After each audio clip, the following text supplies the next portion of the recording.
Hola, mi nombre es Samuel Orrico, pastor de Nova. Nova es una iglesia cristiana en Jalapa, Veracruz, y nuestro propósito principal como iglesia es reunirnos alrededor de la palabra de Dios. Creemos que Dios a través de su palabra es como transforma a su pueblo. Nos llama a creer, a arrepentirnos, a amar lo que antes aborrecíamos, a aborrecer lo que antes amábamos. Y entonces, antes de empezar con esta prédica, déjame recordarte un par de cosas. El propósito principal para subir estas predicaciones en línea es para aquellos comprometidos con una iglesia local que no pudieron asistir por cualquier razón a su iglesia este domingo. Estas predicaciones son un recurso para nosotros, para poder crecer, para poder escuchar la palabra de Dios. Sin embargo, creemos que un cristiano no puede existir sin una iglesia.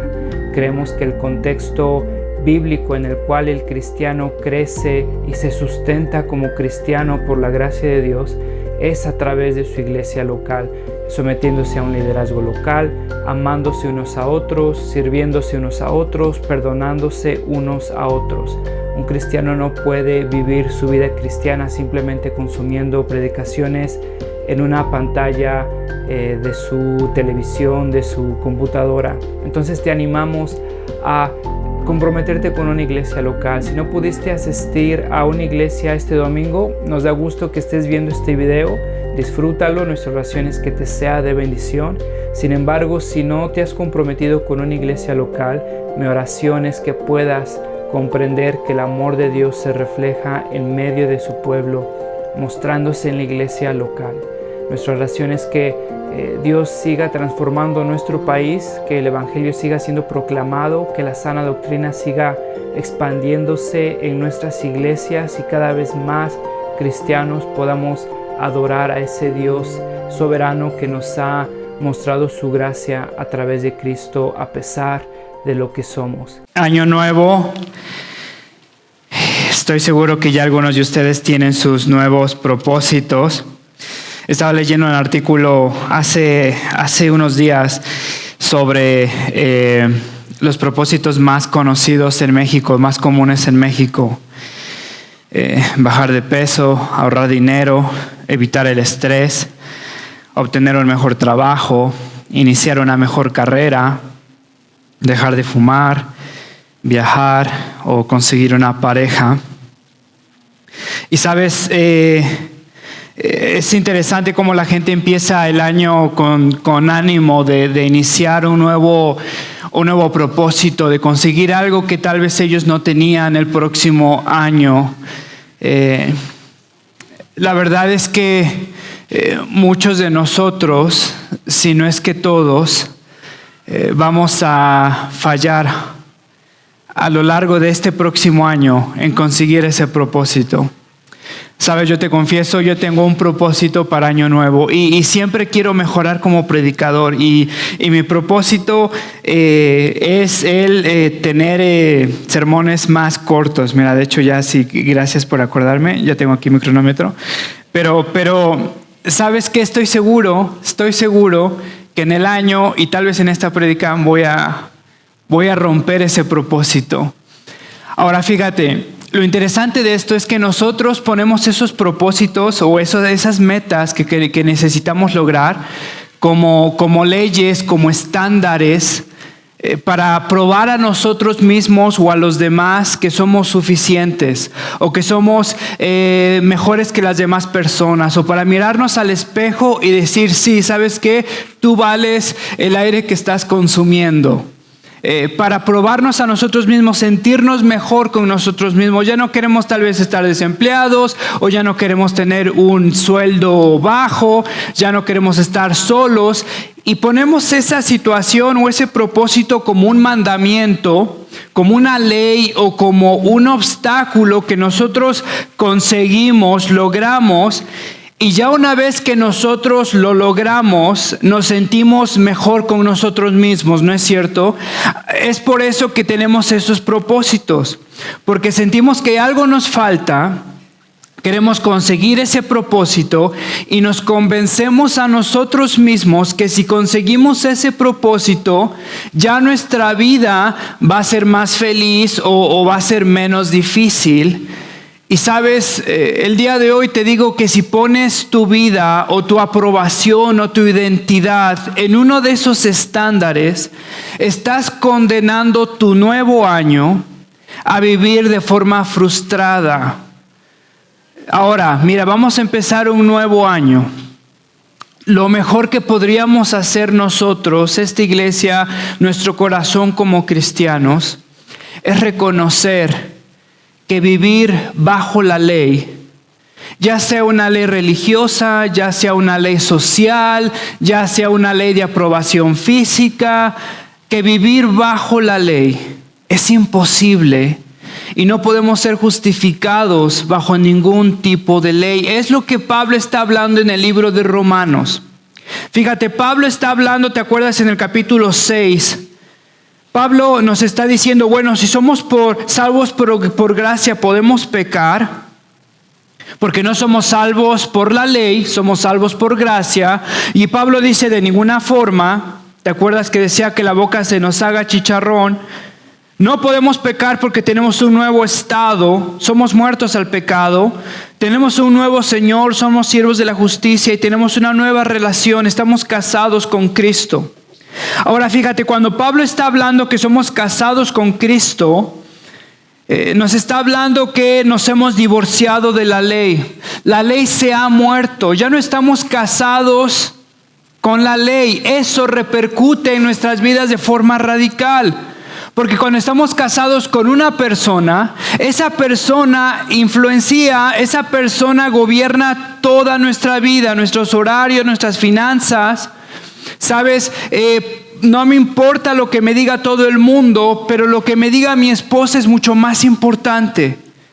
Porque esa relación de casado gobierna absolutamente todo. Ahora, Pablo está diciendo, ya no están casados con la ley. No importa lo que dice la ley.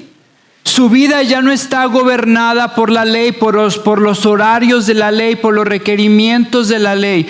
No importa lo que la ley diga acerca de ustedes, porque ustedes ya no están unidos con la ley, se han unido ahora con Cristo, y lo que Cristo es, lo que Cristo ha hecho y lo que Cristo dice de ustedes es lo que gobierna o debería de gobernar sus vidas. Pablo levanta una pregunta en este capítulo que va a responder en el capítulo 7. Fíjate cómo termina el capítulo 6.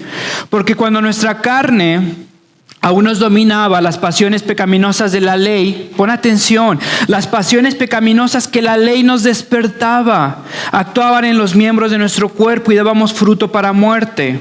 Pero ahora, al morir a lo que Dios nos tenía, a lo que nos tenía atados, hemos quedado libres de la ley, a fin de servir a Dios con el nuevo poder que nos da el Espíritu y no por medio del antiguo mandamiento escrito. Pusiste atención a lo que Pablo dice, las pasiones pecaminosas que la ley nos despertaba. Y ahora, si estás leyendo con atención, te estarás preguntando, ok, aguanta, espérame, entonces ¿la ley es mala? ¿Por qué es que tuvo que morir la ley? ¿No es cierto que la ley fue dada por Dios? ¿No es cierto que la ley revela la sabiduría de Dios? ¿No es cierto que la ley desde Génesis se nos ha dicho que es buena y que fue dada por Dios a su pueblo? Fíjate entonces, Pablo ahora va a responder esas preguntas. ¿La ley produce pecado? ¿Las pasiones pecaminosas son despertadas por la ley? Fíjate el versículo 7, quiero que veas conmigo el primer punto. El propósito de la ley muestra la voluntad divina. El propósito de la ley muestra nuestro pecado.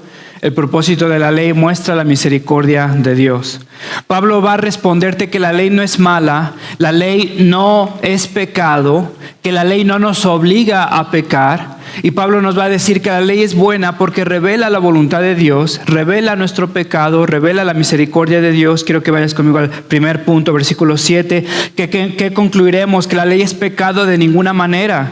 Sin embargo, si no fuera por la ley, no me habría dado cuenta de lo que es pecado, Por ejemplo, nunca habría sabido lo que es codiciar si la ley no me hubiera dicho no codicies. En primer lugar, Pablo está diciendo, la ley es buena porque nos muestra la voluntad de Dios. En Éxodo 20, cuando Dios le dio la ley a su pueblo, Dios inició una relación con su pueblo y Dios entonces le dio a conocer lo que Dios esperaba de su pueblo. Y Dios se comunicó con su pueblo y le dejó ver al pueblo de Dios todo lo que Dios no quería, todo lo que quería, todo lo que no le gustaba y todo lo que le gustaba a Dios. Inició una relación con un pueblo que no conocía a Dios y en primer lugar entonces le dejó a través de la ley, les dejó saber qué es lo que Dios quería. Entonces Dios revela su voluntad a través de la ley. Cuando yo recién empecé mis primeros días como papá, me acuerdo que uno de los mandamientos más comunes que tenía era no te acerques al enchufe. Mis hijos tenían una obsesión con el enchufe, querían meter todo al enchufe y entonces yo quería iniciar una relación con mis hijos. No quería que se murieran electrocutados y entonces les puse un mandamiento y ese mandamiento fue por su bien.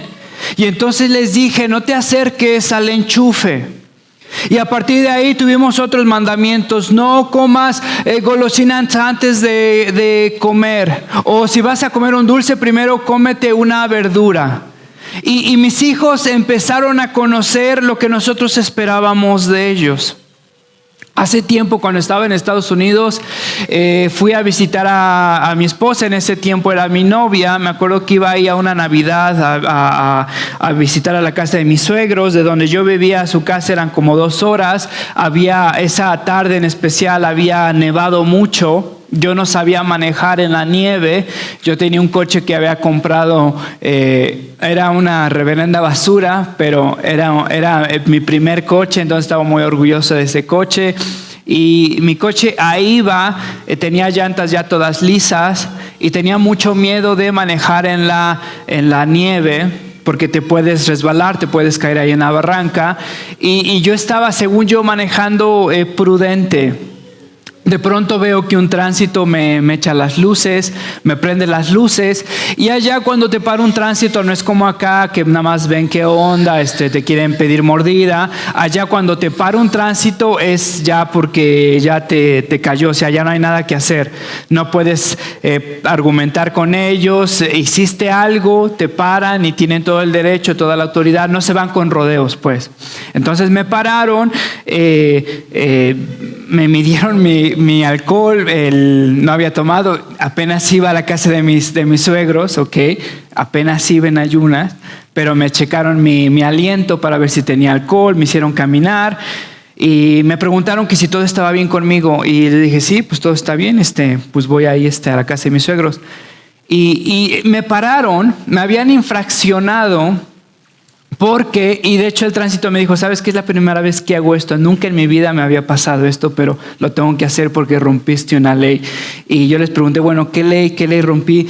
Es que estás manejando demasiado lento. Nunca había visto que alguien manejara tan lento. Y ya era una persona, pues, no sé, como la de mi papá, pero en toda su vida no había visto que manejara a alguien tan lento como yo. Le expliqué, bueno, discúlpeme, pero soy extranjero, no sé manejar en esta nieve, estoy haciendo mi mejor esfuerzo, déme oportunidad. Pero, ¿sabes? Son leyes que uno tiene que conocer, ¿no es cierto? Dios reveló la ley a su pueblo. Y Pablo está diciendo, nunca habríamos sabido lo que es codiciar, nunca habríamos sabido lo que es el pecado si Dios no nos hubiera dicho lo que es el pecado. Dios estableció su ley y se dio a conocer a través de su ley, dio a conocer su voluntad, dio a conocer su santidad, dio a conocer su corazón. Pablo nos está diciendo que la ley es pecado de ninguna manera. ¿Por qué? Porque nos revela la voluntad divina. Después nos dice que la ley no es mala, porque la ley nos muestra nuestro pecado.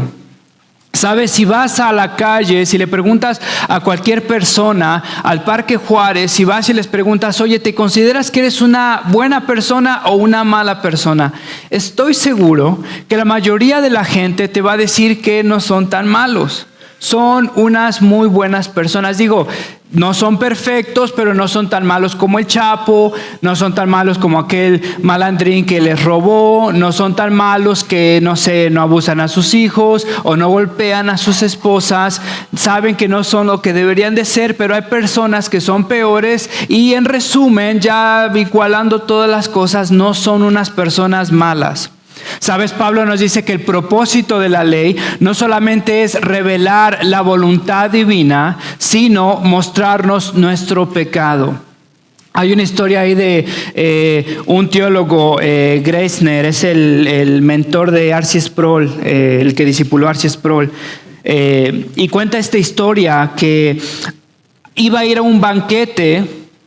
Lo invitaron a un banquete junto con otros jefes de la facultad de la universidad donde estaba enseñando, y su oficina, no le gustaba mucho la luz en su oficina. Tenía unas pequeñas lámparas que eran muy opacas, eran muy débiles, pero sí le gustaba, no quería tener una luz sobre su oficina, le molestaba, le daban migrañas. Y entonces estaba firmando unos papeles. Le avisan que el banquete está a punto de comenzar. Se ve por última vez en el espejo de su oficina y se ve y dice: en ese momento reconocí que no estaba tan feo, me peiné y estoy listo para ir al banquete. Se veía bien, estaba guapo, estaba presentable. Sale al pasillo y cuenta que toda la gente en el pasillo se le quedaba viendo como: uy, ¿y vas a salir así? Oye, ¿y no vas a arreglar eso? Y él lo entendía por qué, no les hizo caso, pensó que estaban celosos, no sé qué pensó. Siguió yendo al banquete, siguió yendo al comedor donde estaba el banquete, hasta que un estudiante tuvo el valor de acercarse y decirle que tenía tinta por toda su cara. ¿Sabes? Estaba firmando papeles en su oficina. Esas lámparas débiles no podrían alumbrar bien su cara. En su oficina, bajo una luz tenue, se veía bastante presentable. ¿Sabes? Bajo una luz tenue no eres tan malo. Eres una persona decente. No eres tan pecador. Digo, habrá pecadores ahí, los que vemos en la noticia, ¿cierto? Pablo dice que la ley es esta luz que nos muestra nuestra sociedad. En la sombra no parecemos tan malos, parecemos presentables, salimos a la luz y la ley nos muestra esa sociedad. En el versículo 9 al 11, Pablo dice que vivía sin la ley y el mandamiento dice: llegó y yo morí. Fíjate, versículo 9: en otro tiempo yo tenía vida aparte de la ley, pero cuando vino el mandamiento cobró vida el pecado y yo morí. Versículo 11: porque el pecado se aprovechó del mandamiento, me engañó y por medio de él me mató. Interesante cómo habla de esto. Estaba vivo, pero la ley me mató. En otro tiempo, ¿cuándo?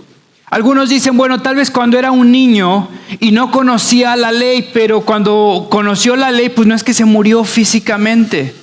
Y Pablo era una persona judía, desde el 8º día estaba circuncidado. Pablo vivió en la ley.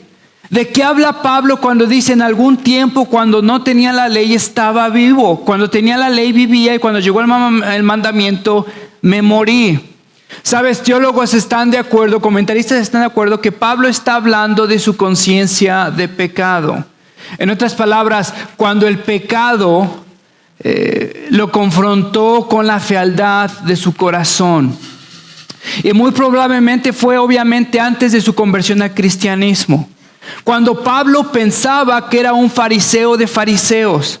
Cuando Pablo era tan celoso por la santidad de su Dios que salía a perseguir a cristianos. Cuando Pablo hacía todo lo mejor por presentarse delante de Dios para decir: mira Dios, aquí estoy, he hecho todo lo que me requeriste, he hecho todo lo que me pediste hacer y aquí estoy, me presento. En ese momento Pablo dice que estaba vivo, que se presentaba vivo delante de Dios, pero no fue hasta que llegó el mandamiento o la convicción del mandamiento. En otras palabras, hasta que le cayó el 20 de lo que verdaderamente la ley le estaba pidiendo, que Pablo se dio cuenta que estaba muerto, que Pablo no tenía las fuerzas suficientes para obedecer a la ley, que Pablo no era lo suficiente para presentarse delante de Dios. Entonces la ley le muestra su pecado. Él vivía sin la ley y estaba vivo, pero llegó el mandamiento, dice, cobró vida el pecado. Tuve conciencia de mi pecado, me mostró mi maldad. Cuando vino el mandamiento, cobró vida el pecado, porque el pecado se aprovechó del mandamiento, me engañó y por eso me mató. Versículo 10, fíjate, el mismo mandamiento que debía haber dado vida, me llevó a la muerte. El mandamiento que Dios le dio a él para conocer su voluntad, ese mismo mandamiento mató a Pablo. Lo convenció de su pecado, le mostró su pecado. Ahora fíjate lo que dice, otra vez te lo leo, versículo 10. El mismo mandamiento que debía haberme dado vida, me llevó a la muerte. En otras palabras, la ley es incapaz de transformar tu corazón. En otras palabras, instrucciones son incapaces de transformar tu corazón. En otras palabras, información no puede transformar tu corazón. La ley nunca fue dada para salvar. Teología y más teología y más teología crea moralistas muy inteligentes. Pero sabes, he conocido muchos teólogos que son incrédulos. Porque el hablar griego, el hablar hebreo, el conocer palabras raras de historia, de teología, no sirven para nada en cuanto a una convicción de pecado. Es lo que Pablo está diciendo. Pablo sabía muchas leyes. Pablo era un teólogo, pero no fue hasta que esa información lo convenció de su pecado. Sabes, eso no sé tú, pero a mí me da muchísimo ánimo. Porque muchas veces llego a pensar que mi problema es que necesito leer más libros cristianos. Y sabes, si pudiera leer este libro cristiano, se resolvería este problema en mi vida. Y está bien, lo puedes leer. Pero sabes que ese libro no va a transformar tu corazón ni va a resolver la situación de tu vida. Sino es hasta que Dios haga un milagro a través de esa ley para que pueda transformar tu corazón. Y Pablo finalmente es lo que se dio cuenta. Pablo dice que no fue hasta que la ley lo convenció de su pecado. Sabes, Pablo vivía en una obediencia externa. Aprendió a someterse a la presión social. Pensó que vivía bajo el estándar que Dios le había dado.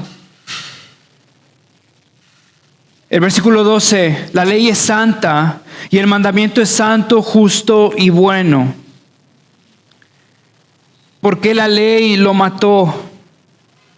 Pablo nos dice, no fue la ley, sino fue el pecado. Versículo 13, ocurrió así para que el pecado se manifestara claramente. O sea, para que mediante el mandamiento se demostrara lo extremadamente malo que es el pecado. ¿Te das cuenta? En otras palabras, no fue sino por la ley que Dios nos mostró nuestro pecado. Y cuando Dios dice, no pecarás, no codiciarás, ya sabíamos lo que era la voluntad de Dios y sin embargo nuestro pecado ahora entonces se mostró en nosotros y cada mandamiento que Dios dio fue una afrenta a nuestra libertad. Cada palabra que Dios pronunció en contra de nuestra autonomía fue un pretexto para nuestro corazón para rebelarnos. En otras palabras, fue la misericordia de Dios que nos mostró su ley, nos mostró su voluntad. Y en esa voluntad que Dios nos mostró, nuestro corazón se mostró por lo que era. Nuestro corazón entonces se rebeló en contra de Dios. Ocurrió así para que el pecado se manifestara claramente, o sea, para que mediante el mandamiento se demostrara lo extremadamente malo que es el pecado. Versículo 8, pero el pecado, aprovechando la oportunidad que le proporcionó el mandamiento, ¿te das cuenta? El pecado, aprovechando la oportunidad que le proporcionó el mandamiento, despertó en mí toda clase de codicia, porque aparte de la ley, el pecado está muerto. O sea que la ley no te hizo pecar, la ley te mostró que eras un pecador. La ley te mostró la voluntad de Dios y tu pecado entonces te hizo rebelarte en contra de la ley. En otras palabras, pecamos porque somos pecadores, no pecamos porque... No es que cuando pecamos nos hacemos pecadores, sino pecamos precisamente porque somos pecadores. Porque la culpa no es la voluntad de Dios, sino la voluntad de Dios fue una afrenta a nuestra voluntad. Pecamos porque somos pecadores, no porque nos hacemos pecadores con nuestro pecado. Pecamos porque nos gusta hacer lo prohibido, porque nos gusta mantener nuestra libertad, nuestra autonomía. Y es interesante que Pablo habla del 10º mandamiento. Cuando dice, entonces despertó en mí toda clase de codicia, cuando Dios dijo, no codiciarás. Si te acuerdas de los 10 mandamientos, es el 10º mandamiento. Y es interesante porque Pablo habla del 10º mandamiento, codiciar. Y sabes, estamos de acuerdo, comentaristas están de acuerdo en que Pablo se enfoca en el 10º mandamiento porque es aquel mandamiento que apunta al corazón, porque es el mandamiento que es una expresión de absolutamente todos los pecados que se mencionan antes.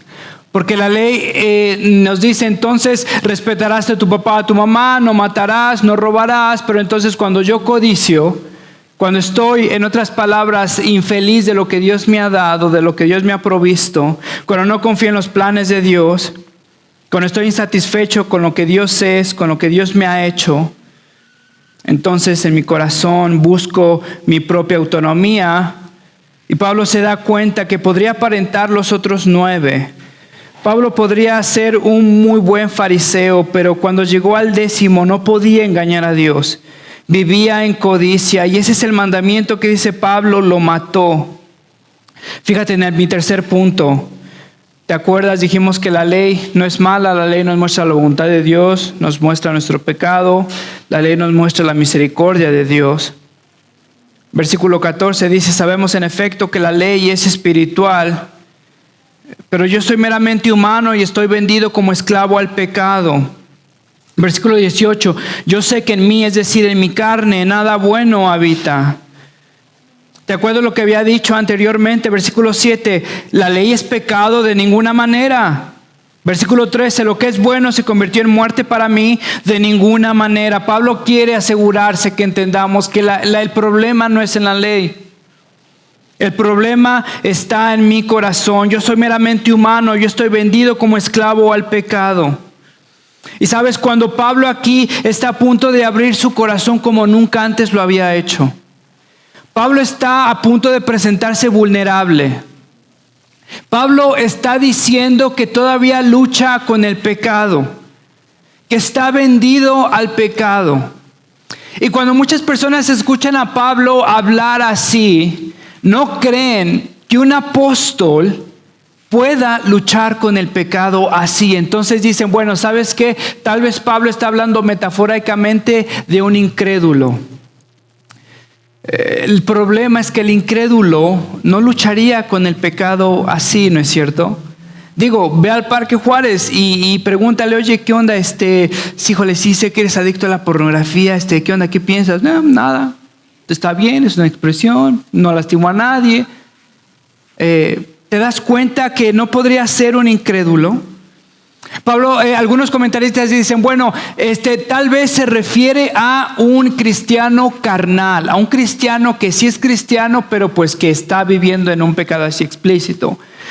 Pero la misma pregunta surge, si es un cristiano que vive en un pecado así explícito, no le importa, está endurecido, pues ¿por qué tiene esta agonía? ¿Por qué tiene este corazón desgarrador que está hastiado de su pecado y se condena, se ve a él como una persona esclavizada a algo que no quiere hacer? La verdad es que Pablo está hablando como un hombre maduro, como un hombre espiritual, como un hombre que ve la ley, reconoce la voluntad de Dios y reconoce que la voluntad de Dios es una afrenta a su autonomía y que cada mandamiento que Dios ha dado es una oportunidad para su corazón para desobedecerlo. Y a Pablo no le queda absolutamente de otra sino reconocer lo que es delante de Dios, y en la misericordia Dios le ha mostrado a Pablo lo que es. le ha dado a Pablo de su voluntad, le ha mostrado a Pablo lo que pide de él, le ha mostrado a Pablo su corazón, y ahora Pablo reconoce que el problema no es de la ley, que el problema radica en su corazón. Sabemos que la ley es espiritual, pero yo soy meramente humano y estoy vendido como esclavo al pecado. Yo sé que en mí, es decir, en mi carne, nada bueno habita. La ley le ha mostrado a Pablo que nada bueno habita en su corazón. Me pregunto si te has sentido así alguna vez. Nada bueno habita en mi corazón. Incluso lo bueno que pretendo hacer, lo hago para tal vez no decepcionar a las demás personas, para no manchar mi testimonio, para ver el qué dirán. Pero híjole, la verdad que no lo quiero hacer y muy dentro de mi corazón no quiero hacer eso. Pablo reconoce eso y dice, nada bueno habita en mí. Versículo 15, no entiendo lo que me pasa, pues no hago lo que quiero, sino lo que aborrezco. Aunque deseo hacer lo bueno, no soy capaz de hacerlo. Versículo 19, de hecho, no hago el bien que quiero, sino el mal que no quiero. ¿Qué está hablando aquí Pablo? No tiene sentido. Es una forma de expresarse de Pablo. No hago lo que quiero, pero lo termino haciendo. Bueno, y si lo terminaste haciendo, ¿por qué lo hiciste? Pues porque lo querías hacer, ¿cierto? Imagínate que me agarres, no sé, tomando una coca, ¿no? Y te digo, híjole, no lo quería hacer. Y me dices, oye, bueno, pero si no lo querías hacer, ¿por qué lo hiciste? Porque lo quería hacer. Pero Pablo está hablando de esta lucha, que incluso cuando toma esa coca, cuando decide sucumbe a la tentación, cuando desobedece a Dios, muy dentro de su corazón, en su corazón está confesando, no lo quería hacer, lo terminé haciendo porque vivo en pecado, pero no lo quería hacer. ¿Te acuerdas que habíamos visto la semana pasada? Tropezados sí, derribados nunca. Que aunque incluso sucumbamos a nuestro pecado, el cristiano que en verdad ha sido regenerado odia su pecado. No puede vivir en pecado y entonces ora, se arrepiente y busca una vez más a Dios. ¿Te acuerdas que lo vimos? Pablo en esta ocasión está diciendo lo mismo. No entiendo lo que me pasa, pues no hago lo que quiero. No hago lo que quiero, no amo a Dios como debería amarlo.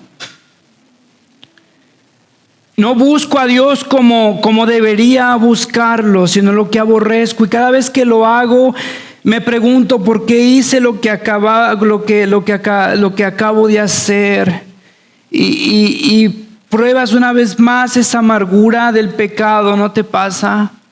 Y pruebas una vez más la desolación de saber que hiciste lo que no tenías que hacer. Versículo 20, y si hago lo que no quiero, ya no soy yo quien lo hace, sino el pecado que habita en mí. Gálatas 5:17, Pablo en esta epístola abre un poco su corazón, no como en Romanos 7, dice porque ésta desea lo que es contrario al Espíritu y a su vez el Espíritu desea lo que es contrario a ella. Los dos se oponen entre sí, de modo que ustedes no pueden hacer lo que quieren. Versículo 21, regresamos a Romanos, dice, así que descubro esta ley, que cuando quiero hacer el bien me acompaña el mal, porque en lo íntimo de mi ser me deleito en la ley de Dios. Pablo es un hombre convertido en su corazón, muy dentro de su corazón, en el Pablo real. Cuando todas las cosas se terminan, en lo íntimo de mi corazón me deleito en la ley.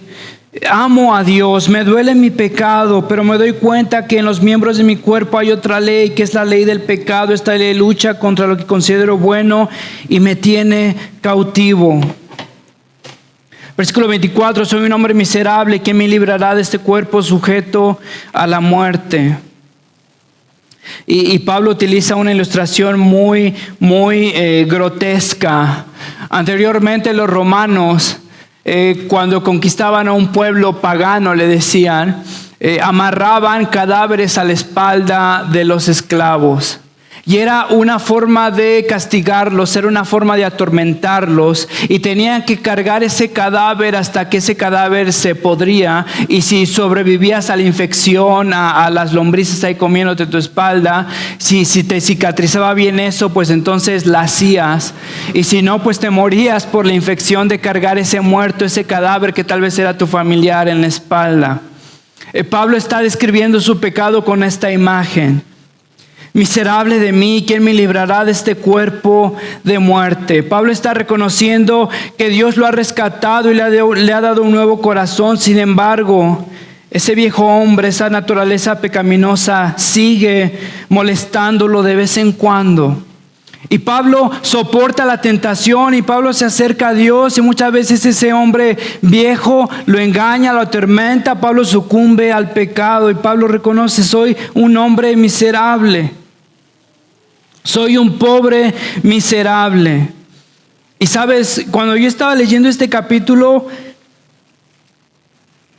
me consoló tanto, me conmovió tanto, porque veo a un Pablo tan real, a un Pablo tan dolido por su pecado, que muchas veces, híjole, veo a un cristianismo contemporáneo apasionado por apariencias, donde vivimos con una idea de perfeccionismo, donde pensamos y queremos aparentar a los demás lo que no somos, y en eso diluimos nuestro pecado y diluimos la santidad de Dios, y nos engañamos a nosotros mismos que ya llegamos a la meta que Dios nos había dado, como si Cristo entonces ya una vez más se volviera innecesario en nuestras vidas, porque ya no necesitamos reconciliación, perdón, restauración, porque ya llegamos allá. Sabes, esperamos del mundo arrepentimiento. Sin embargo, en la iglesia muchas veces es el lugar donde menos arrepentimiento vemos entre nosotros, donde no reconocemos nuestro pecado, nuestra debilidad, nuestra flaqueza, donde no nos acercamos unos con otros a Cristo y confesamos que necesitamos a Cristo, ¿no es cierto? Que empezamos con gracia y necesitamos terminar con gracia, que nunca nos podremos graduar de la gracia, que necesitamos el evangelio hoy, mañana, pasado mañana y pasado mañana lo necesitamos igual. Pablo se confiesa un hombre débil, quebrantado. Pablo se acercó a la luz de Dios, de su voluntad,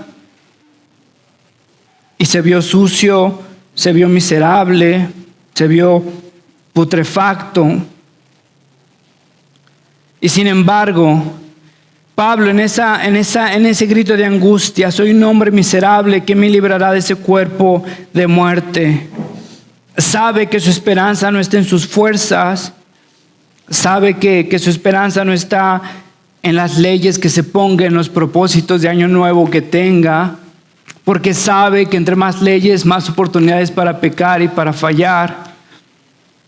Versículo 25: gracias a Dios por medio de Jesucristo nuestro Señor.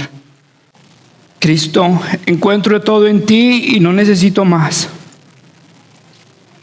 Caído me pusiste en pie, débil ánimo me das, al enfermo das salud, tierno guías al que no ve, con amor y gratitud tu bondad ensalzaré. Señor, gracias por Cristo Jesús, Padre. ¿Cómo nos podemos presentar ante ti, Dios, aparentando algo que no tenemos? Señor, te ruego que tu ley nos quebrante. Dios, que nos hagas ver una vez más lo que somos delante de ti, Dios. Hombres, mujeres vendidos al pecado, condenados a la muerte. Señor, que no te amamos como debemos de amarte, que jamás seremos lo que lo que tú esperas que seamos en nuestras propias fuerzas y nos has dado a Cristo para poder lograrlo. Y te agradecemos por Él, porque Él nos ha librado de ese cuerpo de muerte. Señor, Él nos ha libertado, Él nos ha dado un nuevo corazón.